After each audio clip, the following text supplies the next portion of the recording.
Thank you everyone for taking the time to tune in today. Today's episode of the Topping Show is proudly sponsored by Topping Technologies.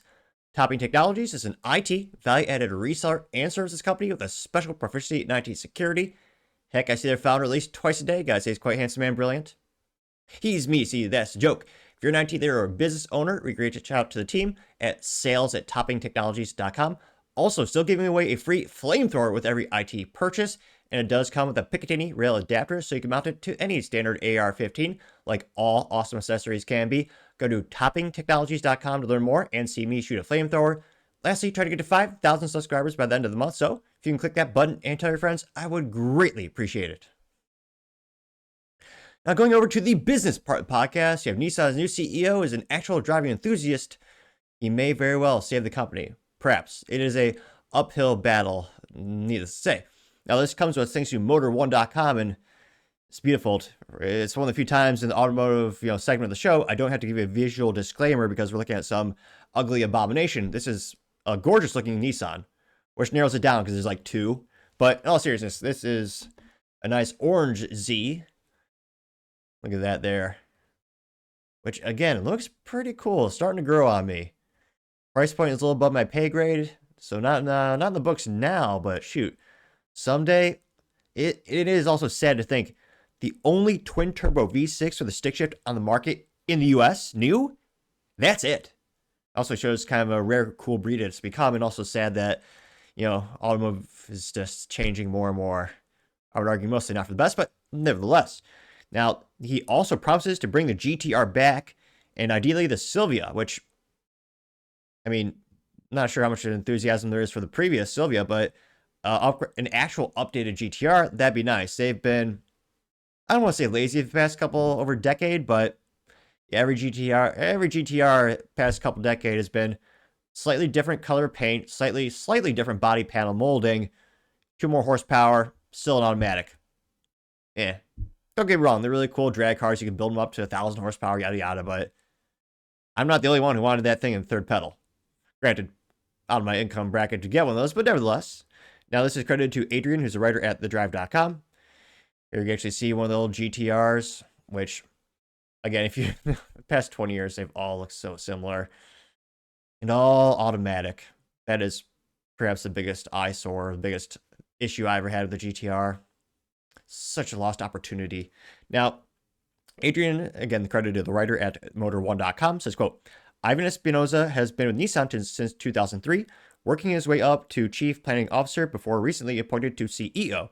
His predecessor, Makoto Uchida, described him as a real car guy, which makes sense, given that the new head honcho daily drives a Z, which is awesome. Which, again, of all things Nissan makes, that's the only thing I would buy.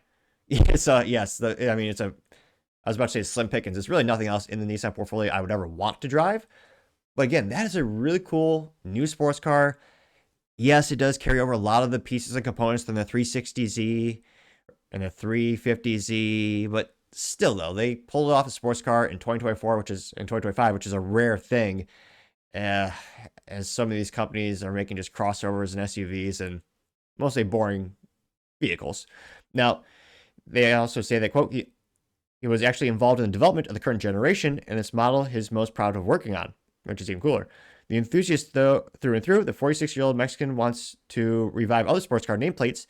In an extended interview with Automotive News, Espinoza promised Nissan that it would, quote, continue to work with sports cars, which is awesome. I want that. It's a rare thing these days. That is great. He also said he added as part of the company's DNA, mentioning the GTR name will exist in the future. Although Top Brass didn't go into details, the bonkers Hyperforce concept hinted at a fully electric Godzilla. Ugh. The company's program design director, Genovia Aropa, called it, quote, a darling but tangible dream to achieve by the end of the decade. When asked which dormant nameplate he'd like to revive the most, Nissan's new CEO said Silvia, no doubt. It's not the first time he's brought up the Silvia. Nearly a year ago, he described it as resurrecting the sports car and having, quote, good power at the right price point where customers find attractive. Said not long later, he confirmed that development work had begun. He says, quote, we have been doing some very early upstream exercises of what the architecture might look like. However, at this point, the production version has yet to be greenlit. Because, yeah, I was going to say, even making a one-off, there's a world of difference between a one-off prototype and then mass production. It is one of the I mean, one of the most difficult feats in engineering, manufacturing, bar none. Again, modern cars have between 10 and 30,000 components in them, which is no wonder why half the recalls we cover on the show are automotive related, because there are so many variables and vectors that things can break at.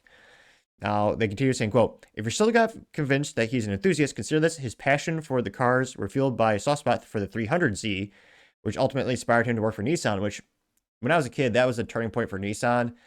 They, again, thanks to Carlos Fawn, who helped revive the company back then when they were in trouble. Seen anything with Nissan being in trouble throughout the years. But yeah, to me, the 350Z was a really cool thing. Granted, I know they're talking about the 300Z, but to me, the 350 really put them back on the map. Where like, you were cool if you had a 350Z. You really wanted them. Now, you also know that there's a reality check. Models like the Z, Silvia, and GTR won't be enough to get the Japanese automaker back on track, since sports cars are a niche product. True, they'll usually have a little bit better profit margins, but yeah, much lower volume. Though, the Nissan Z did just recently pass the Supra in terms of production sale in North America, which also isn't saying much because, you know, Supra's been around for a little while longer, and most people, I feel like, have bought them that already want by now, but still, that's an accolade in and of itself.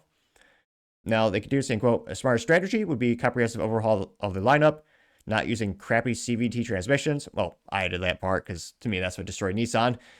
And they also know that, quote, with 9,000 jobs cut and 3 factory closures looming as part of the radical restructuring plan, fun cars alone won't be enough to turn Nissan around. There's far bigger fish to fry. So don't expect to see the new Silvia at your local dealership anytime soon, but perhaps someday in the future. And funny enough, I go to the comment section down here, which is another reason I like Motor One. They actually have a lot of comments. And again, I'm not alone in this assessment. When the first one says, quote, hey, he better GTR be a perfect car for manual. Yep. Again, that would be so much fun. And another person says they'll spoil that idea by making an EV, which, yeah, they better not do that.